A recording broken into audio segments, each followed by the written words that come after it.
Hi everyone, a rabid and extremely hungry honey badger here with Rhyme Signatures, the nerdiest music review this side of being just a teensy appetizer for the fury that's about to be unleashed upon you all.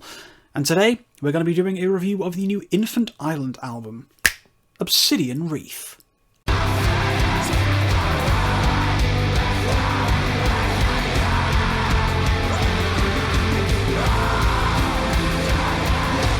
Music is a feeling. Try as we might to explain it away with theory, notation, modes, keys, tempo, etc. As scientific as it might be on paper, it's only when you put music into practice that its true form and nature is in fact revealed. It's a feeling. It's power. It's the pick-up to get you back on the treadmill. It's the tears you didn't know you could cry. It's the rage you didn't know you felt. It's a victory march. It's a funeral dirge. It's the soundtrack to the perfect summer or the accompaniment to a long, cold winter. Call it whatever you will, music, when it's heard, has a power that you can't explain, that can't be felt by the shapes it forms on paper, and certainly can't be lumped into trite categorizations or genres. So what the hell am I blithering about? Why am I being so broad strokes, chin-stroking philosophical? I mean, it's obvious, isn't it? I'm reviewing an album. So of course this ceaseless rambling has an eventual point. Or at least I hope it does. Obsidian Wreath by Infant Island encapsulates my earlier points. This is one of the most raw, emotional, direct listening experiences I've had in a while. There's no space for fancy schmancy show-offy 7-minute long guitar solos accompanied by an alpine horn section and a baritone sax. This is heavy music in its most savage form. This is a feeling. Formed in Virginia, US in 2016, the band currently consists of Daniel Cost on lead vocals, Alexander Rudenschold on guitars and backing vocals, Kyle Guerra on bass, Austin O'Rourke on drums, and Winston Givler on guitars. This is my first time with the band, but this is most assuredly not their first outing. Obsidian Wreath is the band's fourth full-length LP, and their first on the Secret Voice label. They were brought to my attention by my fellow music aficionado, Matt O'Leary, who quite correctly identified the noise and chaos within this recording as a bit of me. And I am super glad that 1, I have a taste that is easily identifiable amongst my peers, and 2, that it brought this record to me. To make something abundantly clear to you, this is not music to play to your grandmother.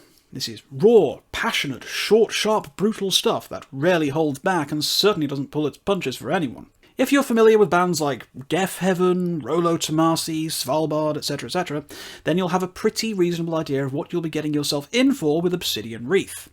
There's this line in Fight Club that's delivered by Edward Norton whilst he's liberally beating the living snot out of Jared Leto.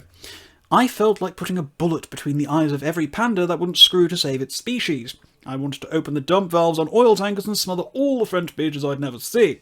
I wanted to breathe smoke. And quite frankly, as poignant of a line as that was in David Fincher's adaptation of Chuck Palahniuk's classic commentary on toxic masculinity, it's also a pretty good summation of how the music on this album made me feel. This record is dank, it's dirgy, it's a filthy roll around in some nasty toxic chemicals. It's intimidating, it's overwhelming, it's every kind of maximalist emotion I can think of and then some. But quite frankly, I absolutely huffing love it, and I've been finding the pure anarchic violence in its poetry somewhat cathartic as I go through a swathe of changes in my life right now. Obsidian Wreath is 10 tracks and 36 minutes of power violence in music form. Opening track, Another Cycle, wastes very little time in getting to the point, as swirling drums, punishing riffs, and thickened bass grooves rule the roost, while Daniel Cost vomits incoherently over the microphone with gleeful abandon.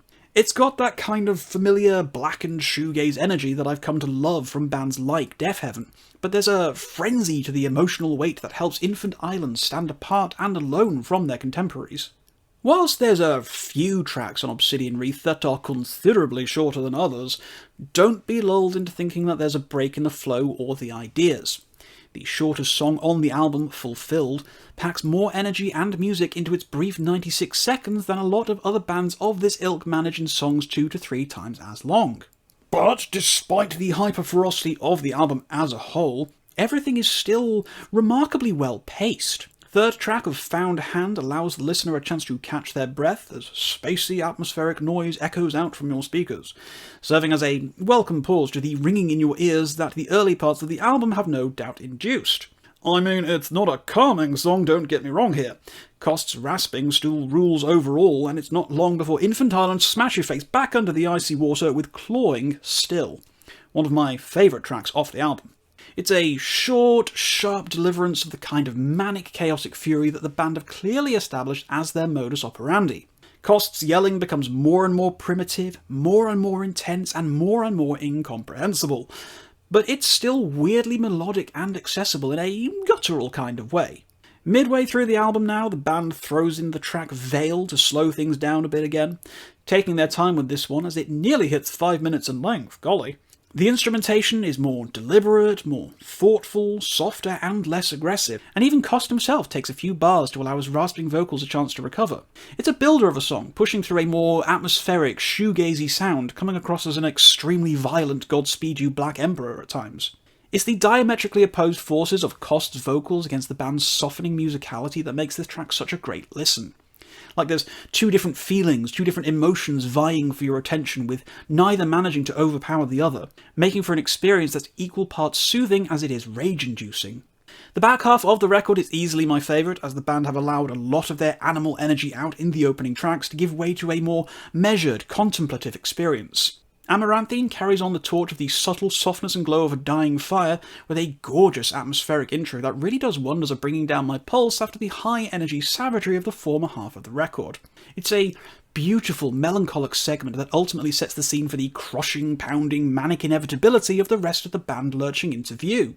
This mood and style continues nicely with the next few tracks of With Shadow, Unrelenting and Kindling, all managing to equally balance the kind of brutal mood and savagery we've come to expect with equal parts introspective and atmospheric musicianship.